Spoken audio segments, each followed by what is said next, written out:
السلام عليكم. إنه الوطن أيها المرابطون وراء الوهم، الوطن المزروع نبضا في الصدور المثقلة بعشقه، المنقوش في حدقات العيون جنة عرضها الآمال والآلام والأحلام والسلام والأمان والمأوى والمثوى والمنجى والعزة والكرامة والهوية والهوى والطبيب والحبيب والصديق والقريب والمبتدأ والختام. الوطن الساكن في أعماقنا شوقا نأوي إليه كلما باعدتنا الفيافي وشردتنا المنافي ولفظتنا المرافئ واستوطنتنا أوجاع الشتات وأرقتنا كوابيس الغربة وجرعتنا أيادي اللجوء والنزوح كؤوس الذل والمهانة في عتمة ملاجئ الحاجة ومخيمات الخوف. إنه الوطن أرضنا ومجدنا وفخرنا وعزنا وأمسنا ويومنا وغدنا وموطن الآباء والأجداد ومرتع الأبناء والأحفاد، مهوى الأفئدة وقبلة القلوب. حضارته شيدتها جماجم الأبطال وعزته صورتها دماء الشهداء. بدونه نحن شعب بلا مأوى وأمة بلا كرامة، والتفريط بذرة من ترابه تفريط بديننا وعقيدتنا وعرضنا وشرفنا وكرامتنا وبحقنا في الوجود.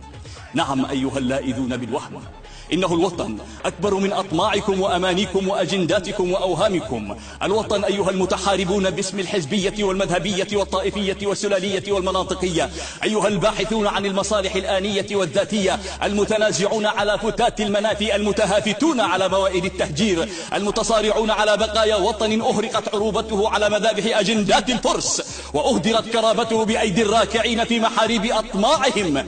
إنه الوطن أيها المنفيون والمقصيون والمنسيون والمطرودون والمظلومون والمحكومون والضائعون واللاجئون والمحرومون والمشردون عن ديارهم وقراهم ومدنهم وأهلهم وأبنائهم وآبائهم وأمهاتهم وإخوانهم وأخواتهم. الوطن الذي من أجله شردتم واعتقلتم وعذبتم ونفيتم ودمرت بيوتكم وفجرت مساجدكم ونهبت حقوقكم وضحيتم بالولد والشقيق والقريب والصديق وقدمتم دماءكم قربانا لعزته ووحدته وأمنه وحريته.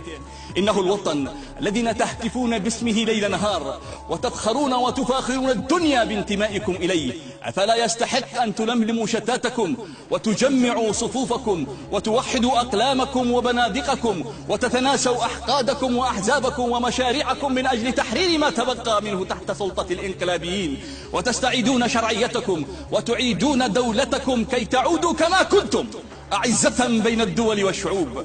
ألم يئن الأوان لتتوقفوا عن مناكفاتكم وتطلقوا ألسنتكم وتوجهوا سهامكم نحو عدوكم السلالي الذي فرق جمعكم وشتت شملكم واستوطن أرضكم وهدم دولتكم وشرد أهلكم وجعلكم أذلة بعد عز ولاجئين بعد أن كنتم الملجأ للمظلومين والمقهورين وممنوعين وكنتم المانعين وممدودي الأيدي وكنتم المادين أيديكم للناس والمعطيين وكنتم العاطين. من جعل اليمنيين يتعرضون للإهانات على أبواب السفارات وفي المطارات؟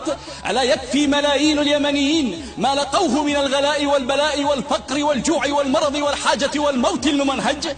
ألم يحن الوقت لتقفوا وقفة رجل واحد وتثبون على عدوكم وثبة رجل واحد لنستعيد كرامتنا ووطننا وننهي مأساة شعب بأكمله؟ أفيقوا أيها التائهون بين أطماعهم ووطنهم، فقد ملتنا أرصفة الضياع ومطارات الهروب من أحزاننا، بصقت في وجوهنا سنوات المنافي وليالي التصكع في موانئ أوجاعنا وأنكرتنا ذواتنا. أفيقوا فالحرية لا توهب بل تنتزع، والنصر لا يعطى بل تصنعه سواعد الرجال، والأوطان لا تحرر بالأماني بل بتضحيات الأبطال في مختلف الميادين والجبهات.